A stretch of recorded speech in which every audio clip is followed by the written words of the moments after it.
Hace más de 100 años nació la radio, el medio sonoro por excelencia y en tono al cual numerosas generaciones de todo el mundo se divirtieron, escucharon historias, se informaron, se emocionaron y aún lloraron. Hoy, un siglo después, luce con un vigor renovado aun cuando tiene enfrente el enorme desafío de sobrevivir a la era digital en boga. Proclamado en 2011 por los Estados miembros de la UNESCO y adaptado por la Asamblea General de las Naciones Unidas en 2012 como Día Internacional, el 13 de febrero se convirtió en el Día Mundial de la Radio. En México, para conmemorar esta efeméride, se propone que el próximo sábado 13 de febrero, la red de radiodifusoras mexicanas transmita de manera encadenada o diferida una cápsula sobre el Día Mundial de la Radio, un mensaje del titular de la ONU y de la directora general de la UNESCO, al igual que una cápsula sobre la Declaración de Principios para la Diversidad Cultural y Lingüística en medios de comunicación.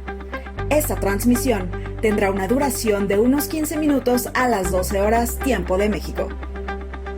A 10 años de su creación, en 2021, el tema del Día Mundial de la Radio es Nuevo Mundo, Nueva Radio, Evolución, Innovación, Conexión. Bajo esos ejes, busca reflexionar sobre el medio, su resistencia y sostenibilidad, sus mecanismos de adaptación ante las nuevas tecnologías para seguir siendo accesible para toda la población, los servicios que provee a las sociedades ante desastres naturales, crisis socioeconómicas, así como en epidemias, por ejemplo, la emergencia sanitaria por COVID-19. Según la UNESCO, la radio es un medio poderoso para celebrar la humanidad en toda su diversidad y constituye una plataforma para el discurso democrático.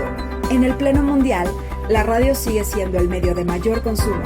Esta capacidad única de llegar a la más amplia audiencia significa que la radio puede dar forma a la experiencia de diversidad de una sociedad, erigirse como un escenario para que todas las voces se expresen, estén representadas y sean escuchadas. A su vez, y en declaraciones para Gaceta UNAM, la investigadora y académica de la Facultad de Ciencias Políticas y Sociales, Alma Rosa Alba de la Selva, hace ver que aún como un medio de comunicación vivo, vigente y en proceso de transformación, la radio enfrenta el reto de sobrevivir a la era digital. Antes lo hizo con éxito ante el surgimiento de la televisión.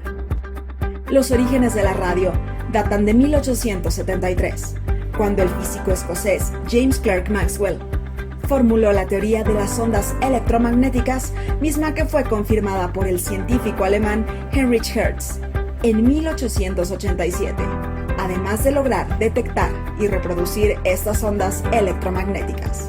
Aunque complicado establecer la paternidad de la radio, lo cierto es que diversos inventores desarrollaron en los siguientes años aparatos transmisores que posibilitaron emitir y decodificar sonidos. En 1894, Nikola Tesla realizó una demostración de una transmisión de radio en público. En 1895, el italiano Guillermo Marconi construyó el primer sistema de radio y en 1901 logró enviar señales a través del Océano Atlántico. En tanto, Julio Cervera pudo transmitir la voz humana entre las ciudades españolas de Alicante e Ibiza en 1902 y patentó su aparato en 4 países: España, Inglaterra, Alemania y Bélgica. En 1921, la radiodifusión llegó a México. Los hermanos Pedro y Adolfo Gómez Fernández instalaron su equipo de transmisión en la planta baja del Teatro Ideal de la Ciudad de México.